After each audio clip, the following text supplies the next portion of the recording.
کسانی که سیگار میکشند لطفاً تا آخر نگاه کنند. شاید باورتون نشه، اما اگه محتویات داخل یه نخ سیگار رو خالی کنید و بذارید زیر میکروسکوپ، یه عالمه کرم و حشره ریز توش میبینید که هر روز خاکسترش میکنید. هر نخ سیگار 30 دقیقه از عمرتو کم میکنه و ابتلا به سرطان ریه و مغز استخوان، سکته قلبی و ناباروری، اختلالات گوارشی و روده تنها بخشی از عوارض که هر شب الکل میخورن و اعتیاد به الکل دارن. 2 کسایی که بیش از حد سیگار میکشن و به خودشون استراحت نمیدن. 3 کسایی که زیاد میخوابن و صبح تا شب فقط به فکر خوابیدن هستن. 4 کسایی که بیرون غذاهای چرب و سرخ کرده میخورن و اعتیاد به غذا پیدا کردن. 5 کسایی که به شرط بندی و بازیهای شرط بندی اعتیاد پیدا کردن. اگه برات مفید بود، پیج منو دنبال کن و برای تایید بنویس من بهترینم.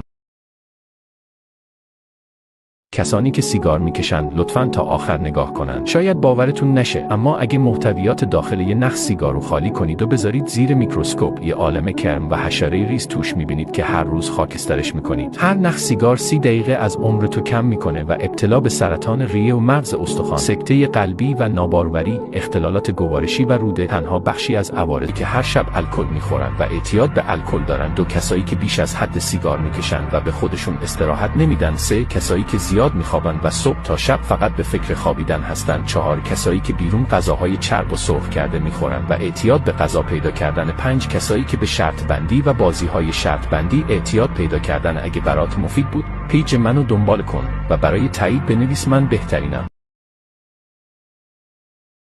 کسانی که سیگار میکشند لطفاً تا آخر نگاه کنند. شاید باورتون نشه، اما اگه محتویات داخل یه نخ سیگار رو خالی کنید و بذارید زیر میکروسکوپ، یه عالمه کرم و حشره ریز توش میبینید که هر روز خاکسترش میکنید. هر نخ سیگار 30 دقیقه از عمرتو کم میکنه و ابتلا به سرطان ریه و مغز استخوان، سکته قلبی و ناباروری، اختلالات گوارشی و روده تنها بخشی از عوارض که هر شب الکل میخورن و اعتیاد به الکل دارن. 2 کسایی که بیش از حد سیگار میکشن و به خودشون استراحت نمیدن. 3 کسایی که زیاد میخوابن و صبح تا شب فقط به فکر خوابیدن هستن. 4 کسایی که بیرون غذاهای چرب و سرخ کرده میخورن و اعتیاد به غذا پیدا کردن. 5 کسایی که به شرط بندی و بازیهای شرط بندی اعتیاد پیدا کردن. اگه برات مفید بود، پیج منو دنبال کن و برای تایید بنویس من بهترینم.